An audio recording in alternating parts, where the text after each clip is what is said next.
Allez, salut à tous, on va jouer aujourd'hui sur Board Game Arena, toujours à une partie. Alors une partie d'un jeu que j'aime bien, Season par exemple. Season c'est un jeu sympa, vous allez voir. Je suis assez bien classé, vous voyez là 425, c'est plutôt un bon score. On me propose soit de créer des tables moi-même, donc là je vais aller sur créer une nouvelle table, soit de prendre une table en cours. Là je vais prendre en 1v1 contre Nanouge, on va essayer.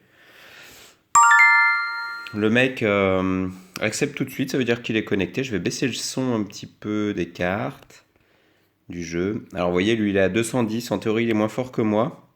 Alors c'est un jeu où c'est un jeu de deck building, on a 9 cartes au début, on en prend une, on passe au copain, on en reprend une, on passe au copain, et ainsi de suite, jusqu'à ce que chacun ait 9 cartes. Là il y a pas mal de cartes intéressantes. Je vais prendre les fées chapardeuses. Elles ont un pouvoir assez sympa. Dès qu'il y a un pouvoir d'activation d'une carte, ça rapporte des points. Alors vous verrez qu'il y a pas mal de cartes d'activation. Là, sur ce deck-là, il n'y en a pas tant que ça.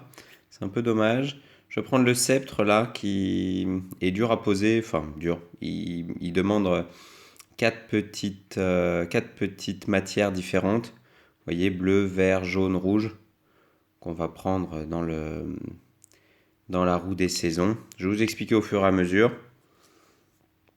Hum, Là, on va prendre le coffret merveilleux, facile à poser, un bleu, un jaune. Et ensuite, si notre jauge de ressources en haut, là, vous voyez en haut à gauche, la mienne, les 7, si j'en ai 4, et ben à la fin du tour, je rapporte 3 points. Donc c'est pas mal. Ça se marie assez bien avec d'autres cartes comme le grimoire ensorcelé. On va voir ça. Qu'est-ce qui pourrait... Bon, là, je choisis des cartes un peu... Le choix des cartes de départ est très important parce que il faut que les cartes qu'on prenne au début permettent de comboter bien, le mieux possible, après, avec, avec les autres cartes qu'on possède. Par exemple, là, la corne d'abondance, elle va pas trop bien avec le coffret merveilleux. Elle va assez bien avec la statue d'Eolis, mais c'est un choix, c'est un choix, c'est un choix. Je vais prendre quand même le démon d'Argos. Ok. Donc là, on va répartir en 3 années. Les 3 premières cartes sur la première année, les 3 deuxièmes cartes sur la deuxième année et la troisième. Donc une fois qu'on aura fait le tour de la roue, qu'on voit plus là, on aura accès aux 3 premières cartes. Là, je vais mettre la fée chapardeuse, le coffret merveilleux, c'est des cartes qui sont très bien au début de jeu, statue d'Éolis aussi. Voilà, ça c'est mes 3 cartes du premier âge, la première année. Le sceptre, on rapporte des points par carte posée, par carte objet posé, donc forcément il faut la mettre sur la fin. Le monde Argos, c'est mieux sur la fin aussi. Ouais, je vous expliquerai les cartes en fonction quand je les poserai. Donc là, on a 3 dés. Je vais en prendre un, il va en prendre un. Et ensuite, ouais, il a pris le sien. Maintenant, c'est à moi de jouer. Donc j'ai une étoile, ça veut dire que je vais pouvoir poser une carte. Vous voyez, là, j'ai en dessous de Fanflush, mon pseudo, j'ai une carte qui s'est dégrisée. Et je vais pouvoir poser une carte. Je vais mettre la fée chapardeuse, elle coûte rien, à 2. Et dès qu'il activera quelque chose, j'aurai des points. Hop. Donc maintenant, il faut que j'acquière les ressources nécessaires pour poser les 2 autres. Et ensuite, mon jeu commencera à être assez bien organisé. Donc, je vais prendre des ressources. Je peux aussi utiliser des bonus. Vous voyez, ils sont aux 4 coins de la roue du temps. Ils sont aux 4 coins. Je peux changer les énergies en haut à gauche. Je peux cristalliser pour un point de plus en haut à droite. En bas à gauche, je peux acquérir une étoile supplémentaire, ma jauge, et ainsi de suite. Et là, le dé qui reste, l'étoile avec le feu et le petit point en dessous, ça veut dire que le dé, le curseur noir sur ma roue des saisons, va avancer de 1. Vous voyez, là il est sur 2, il va passer au 3. Hop, je termine le tour, il passe au 3.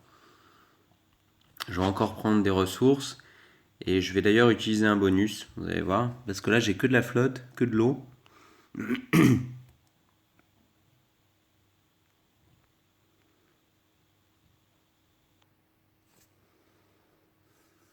Alors le jeu est dépendant un peu...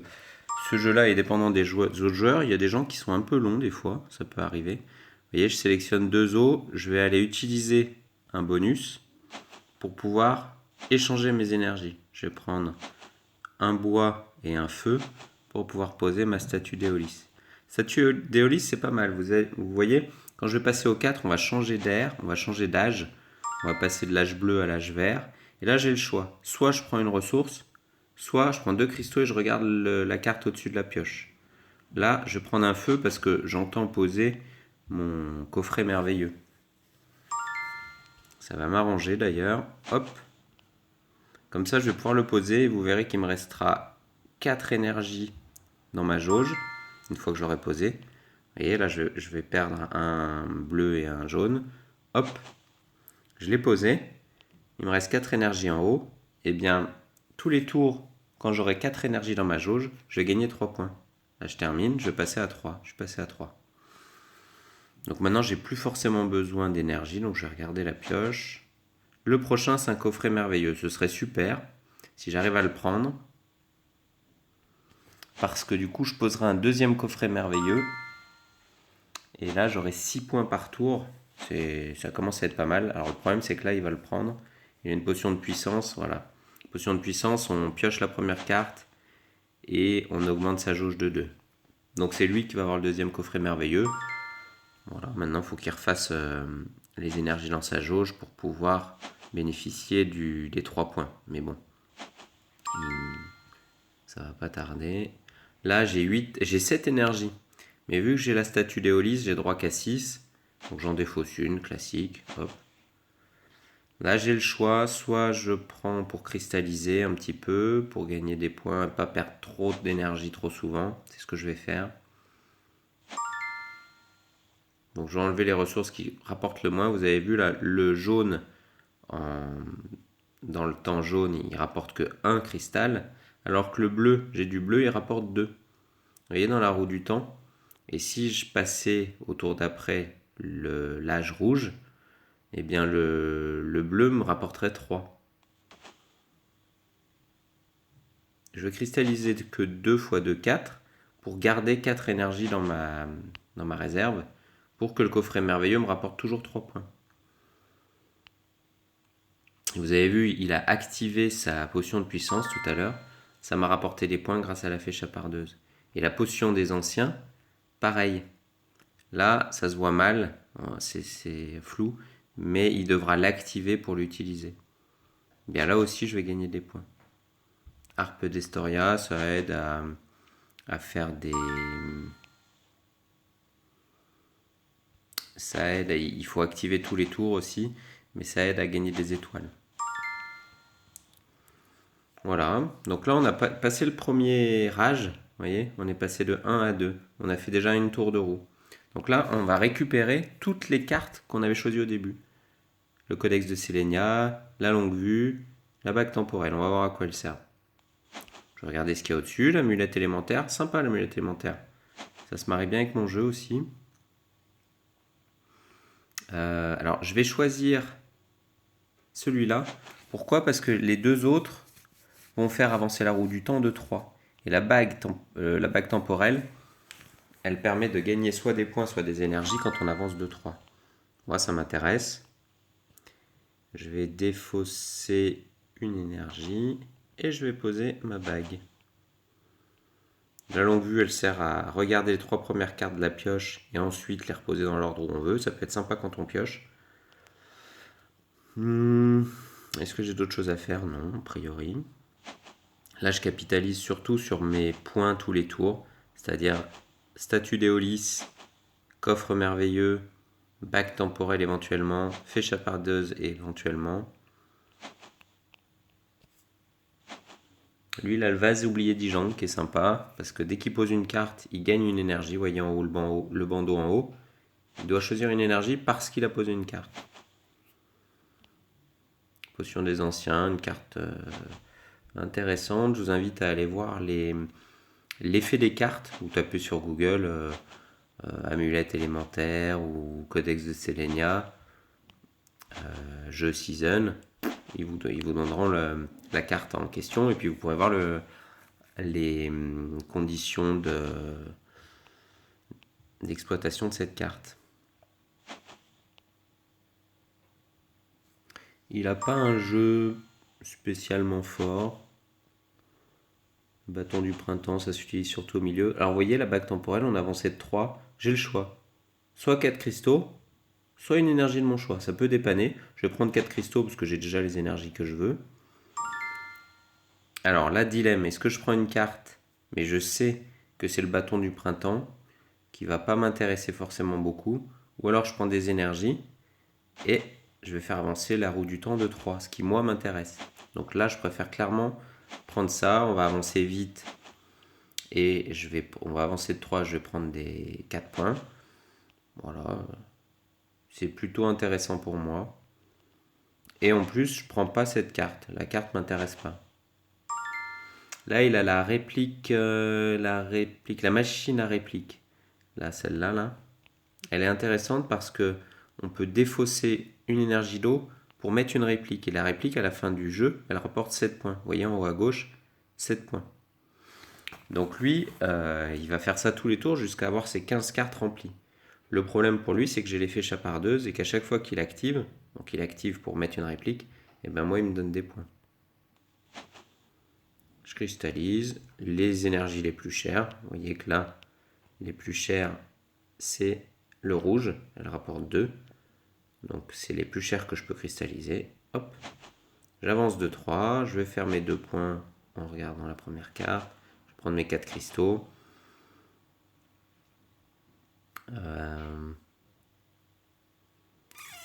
Je vais prendre le dé où il y a les points.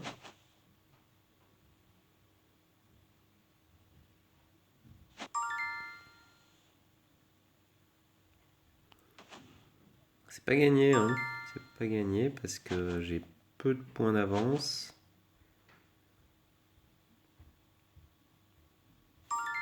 Je pourrais quand même prendre le bâton là, en l'occurrence. Ce serait toujours ça de prix. C'est une carte qui rapporte 9 points. Et ensuite, à chaque fois que je pose une carte, je rapporte 3 points. Bon. Il va falloir pouvoir la poser parce que j'ai pas énormément d'étoiles. J'ai que 6 étoiles. Sachant qu'à l'âge d'après, j'aurai les 3 cartes là. Ouais, je la prends. Elle me rapportera 3 x 3, 9, plus 3 là avec le codex, 12. Sachant qu'elle va bien aussi avec le sceptre de grandeur, puisqu'à chaque fois, quand je vais le poser, je vais gagner 3 points par objet magique déjà posé. En l'occurrence, ce bâton sera un objet magique déjà posé. Voilà, donc je vais le garder. Il faudrait que je prenne un bois en plus. On va voir si je peux en avoir un de ces 4. Par exemple là, c'est parfait. Là, je prends les 2 bois, même si j'en ai besoin de qu'un. Parce que comme ça, lui, voilà, s'il prend le bois, bah, il n'en aura qu'un. Je vais regarder ce que j'ai besoin par la suite. On va faire comme ça et on va poser le bâton. Alors du coup, j'ai plus que 3 énergies. Donc là, ce tour-ci, je ne prendrai pas les 4 points. Les 3 points. Lui, il les prendra puisqu'il lui reste 5 énergies.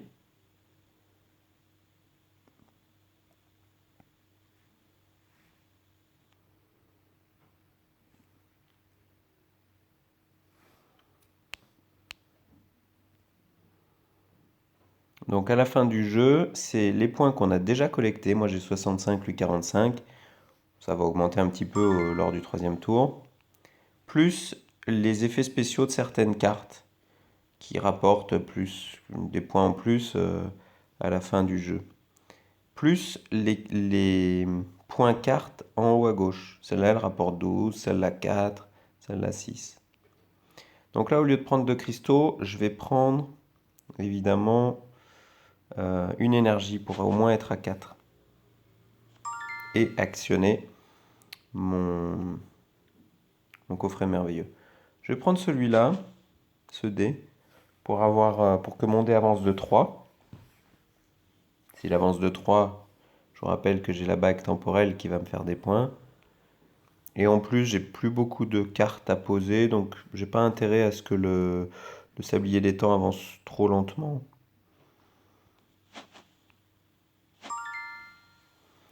Alors, Amsung Longku, on reprend une carte. Lui va reprendre le traité maudit, probablement, ou l'amulette élémentaire. Moi, ça m'arrange pas plus que ça. Je vais reprendre la longue vue parce qu'elle coûte rien à poser. Et lui, il a repris l'amulette. Donc l'amulette, on a le choix de dépenser une énergie de chaque sorte. Chaque sorte d'énergie est associée à un pouvoir. L'eau va rapporter 2 énergies, le bois 5 points, le feu une carte, et la plume va augmenter la jauge d'invocation de 1.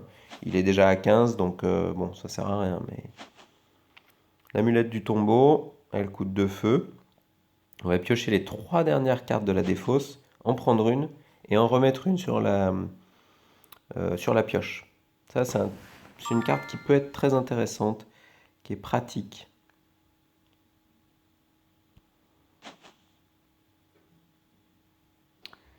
Voilà. Alors, qu'est-ce que je fais? Il va falloir que je pose mon sceptre de grandeur un jour. 1, 2, 3, 4, 5. Et je pourrais éventuellement le reprendre avec le codex de Sélénia. Donc je vais peut-être le faire maintenant. Ça m'arrange pas des masses, mais... Ou alors, alors là, je sais pas quoi faire. Je risque d'être à court d'étoiles. Donc je vais peut-être jouer Mimic Darus. Je le pose et je peux défausser ou écarter une carte. Donc défausser, c'est dans sa main, c'est-à-dire par exemple le démon d'Argos, qui m'intéresse pas trop. Ou alors sacrifier une carte, c'est une carte qui est déjà posée. En l'occurrence, je vais la jouer et je vais défausser le démon d'Argos. Il va revenir dans la défausse.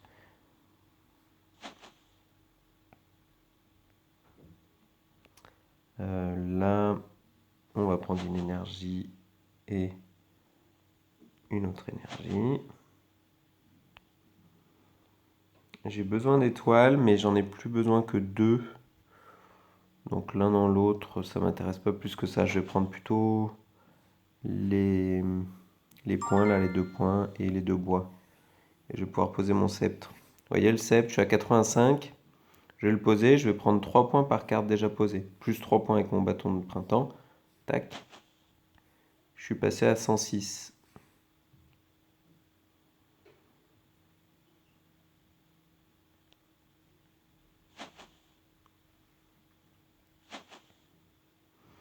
Lui, il utilise encore cette carte-là, la potion des anciens. Donc lui aussi, il a le choix entre augmenter de 2 sa jauge, prendre 4 énergies, prendre 2 cartes, en choisir une, et puis cristalliser pour 4. C'est une carte super, hein. Elle se marie bien avec d'autres cartes comme le vase oublié d'Ijang, puisque on la pose, on prend déjà une énergie en plus. Par contre, elle se marie pas très bien, celle-là non plus, elle se marie pas très bien avec mes fées, mes fées chapardeuses, parce qu'à chaque fois qu'il active, comme là avec sa potion et avec cette potion aussi, il va devoir me donner des points. Il a utilisé le démon d'Argos qui m'a donné une carte, laquelle, celle-là, et qui a réduit ma jauge d'invocation d'un. Donc ça, c'est pas mal joué parce que j'ai déjà 8 cartes posées et j'ai que 7 étoiles. Donc il va falloir que je reprenne des étoiles pour pouvoir poser toutes mes cartes. Donc là, je prends l'étoile, même si le dé faisait avancer de 3, le marqueur du temps, mais je vais quand même le prendre.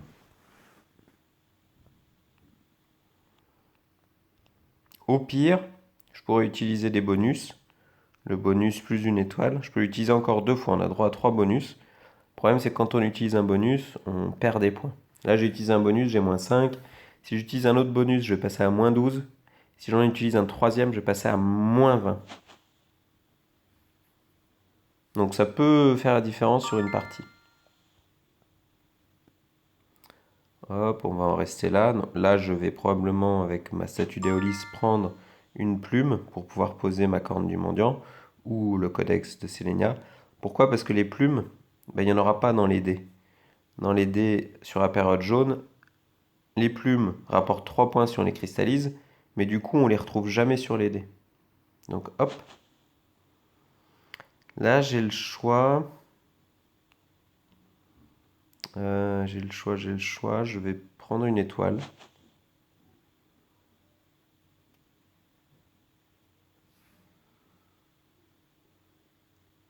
La corne du mendiant, à ce moment-là de la partie, elle me sert à rien. Ça va me donner une énergie à chaque fois que dans ma jauge, j'ai 0 ou une énergie max. Et là, ça m'en donne une au début du tour ou à la fin du tour. Donc bah là, à ce stade du jeu, ça sert à rien, clairement. Je vais cristalliser, ça me rapporte qu'un point. Mais je garde 4 énergies et je vais quand même pouvoir poser au tour d'après une carte si j'arrive à prendre 2 énergies.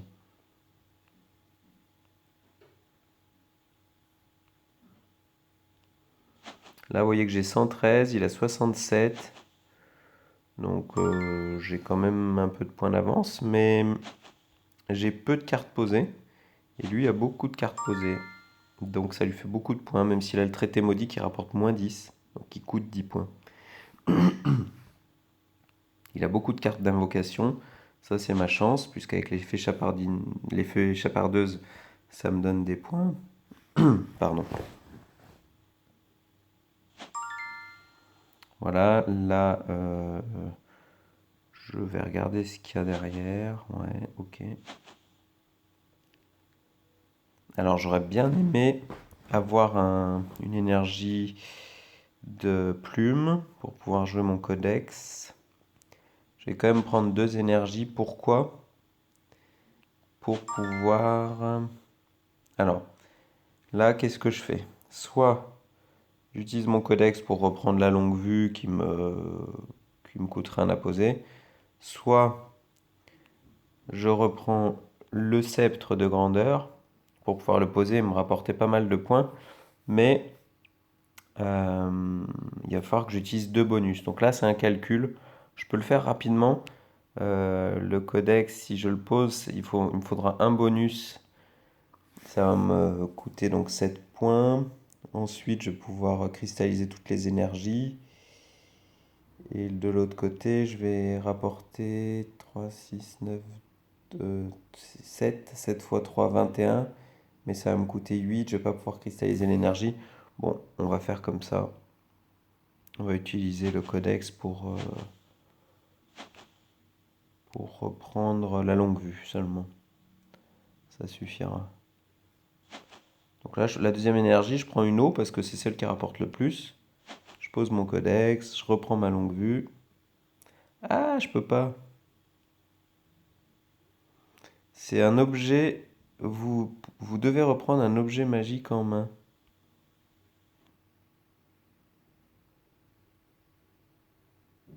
Ah ouais, alors c'est pas c'est précisé là, on le voit pas. Dont le coût est d'au moins une énergie. Donc là, c'est pas le cas, donc je l'utilise pas. Hop, hop. Je cristallise tout parce que ça me rapporte plus que 3 points. J'aurais pu le garder pour que le coffret merveilleux me rapporte 3 points à la fin du tour. Mais vu que ça me rapporte plus, je vais faire comme ça. Là, ça va être serré parce qu'il a j'ai plus de points que lui, mais il a beaucoup, beaucoup, beaucoup de cartes par rapport à moi.